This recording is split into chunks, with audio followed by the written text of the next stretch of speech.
Well, hello everyone, and welcome back to another character breakdown for Marvel Contest of Champions. Today, we have a very interesting character up for discussion, and that is Ronan. Now, typically in these types of videos, we talk about a lot of the older characters and how they could be reworked or improved upon. And Ronan actually has a lot of application despite the basic nature of his character. But we will talk about that a little bit more. And then I do have a couple of ideas of how he could be further improved. I don't think that this character is in need of a complete rework, but rather just needs a couple of additional items added to his kit to make him a little bit more relevant than he is. But he is certainly a powerful character. It's just unfortunate that it's kind of a niche application, if you will. So as we get into the breakdown, make sure you check to see if you are subscribed to the channel. If you're not, go ahead and fix that. The subscription's free and easy, and there's daily variety content coming to fill your subscription feed. And as always, if you find today's video helpful and or enjoyable, make sure you hit that like button. So Ronan's kit is fairly decent.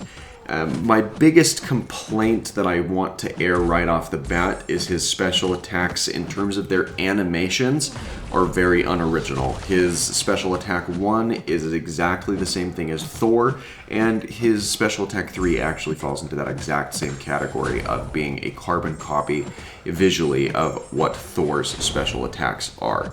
And what I really feel would be beneficial for Ronan in terms of making him feel a lot more unique would be to give him unique animations on the specials 1 and 3. The special 2, it has elements that are similar to other special attacks, but because it is generally different in its animation, I'm not as upset about that one as I am the other 2 special attacks that he has. So that's something that I would love to see happen, though I don't think that the function of those special attacks really need to be changed in any degree.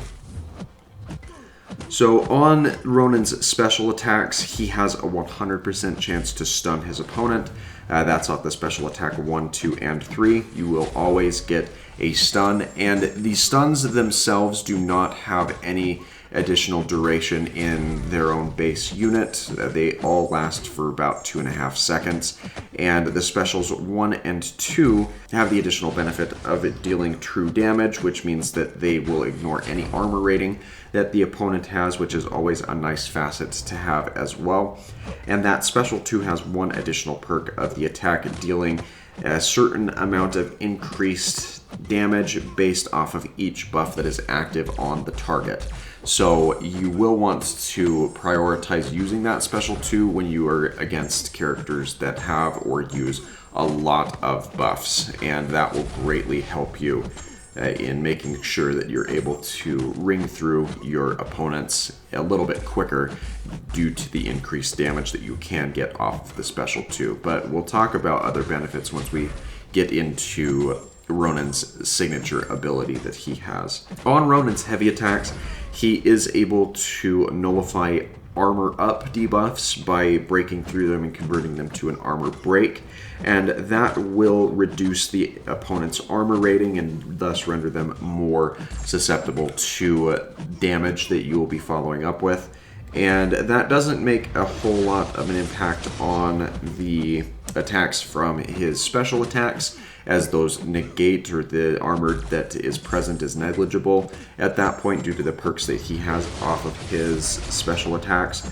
But it is something that you can do to further output or increase the damage that you will be dealing on your other attacks in between your specials or building your special meter back up.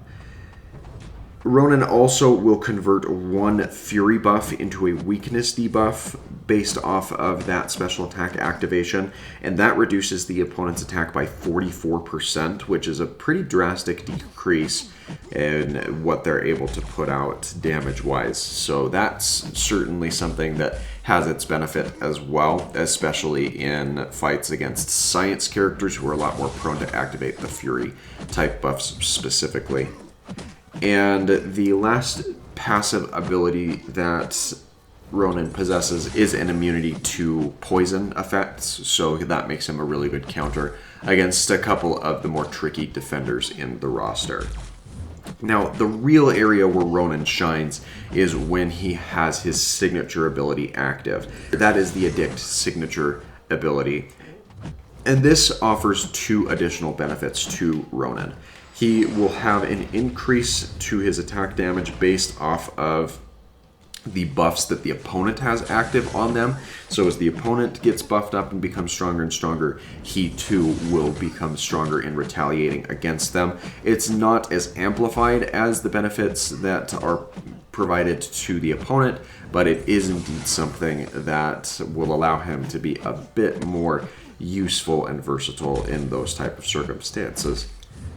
And the other application, which is again where Ronan really shines, is he will have an extended duration on the stun timer of, I believe it gets up to 1.5 seconds based off of your ability scaling.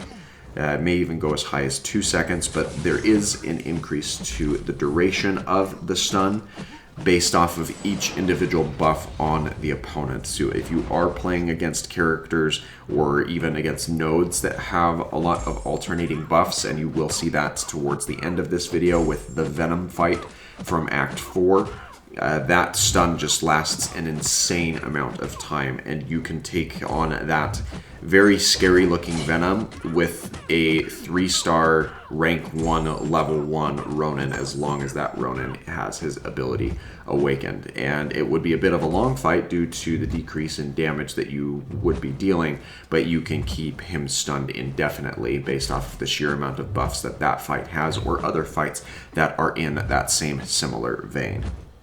So those are all the things that Ronan has at his disposal, but what could be done to make him a bit more relevant and a little bit better?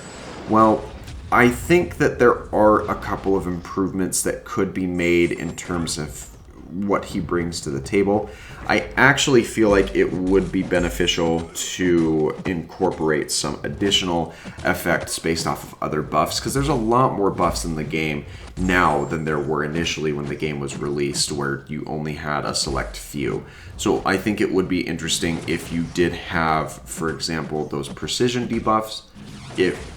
I do think that it would be interesting if you were able to convert a precision buff into a fatigue buff, which decreases your ability to have or score a critical hit. It would be interesting if you were able to convert a cruelty debuff.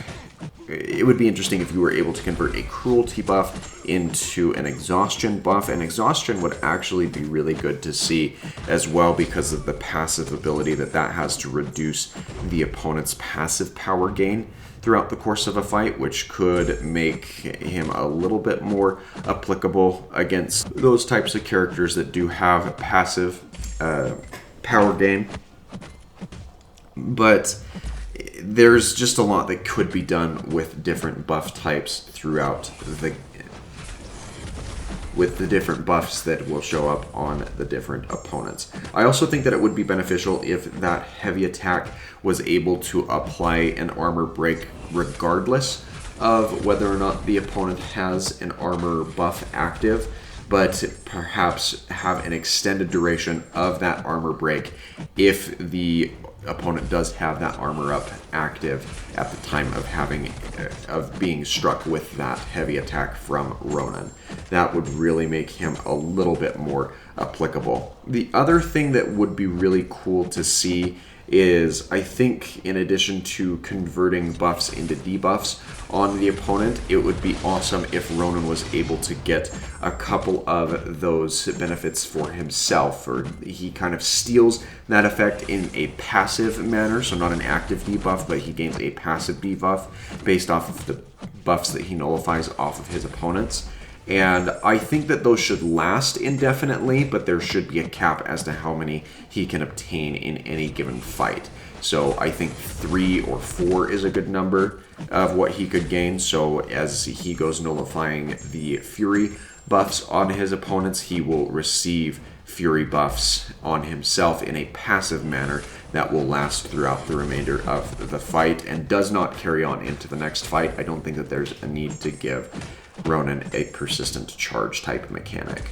But what do you think? Do you think that Ronan needs any adjustment? Do you think that I'm stepping out of bounds by suggesting that anything should be altered with this character? Be sure to let me know in the comments down below what your thoughts are. And again, if you've made it this far, make sure that you leave that like if you have enjoyed this discussion. Thanks again for your time, and I hope that you have a fantastic rest of your day.